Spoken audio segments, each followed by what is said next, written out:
হ্যাঁ, এই লেনটা আমারও পছন্দ হয়েছে। নাটোর শহর সংস্কারের কাজ চলতেছে।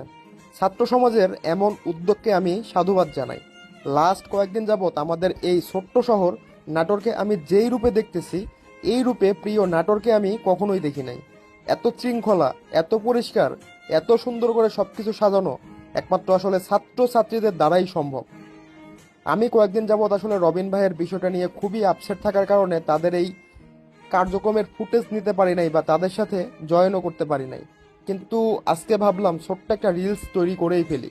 তারা যা করে দেখিয়েছে সেটা আমি এর আগে নাটোরে কখনো দেখি নাই। ছোট্ট একটা উদাহরণ দেই, রিলসের শুরুতেই আপনারা যে লেনটা দেখলেন, এটা নাটোর শহরের বাইকারদের জন্য আশীর্বাদ বলতে পারেন। কারণ সাইবানের মোড়ের এই 300 মিটার রাস্তায় অটোরিকশার কারণে যেই পরিমাণ জ্যামের সৃষ্টি হয়, 2 মিনিটের রাস্তা যেতে 10 মিনিট সময় লাগে।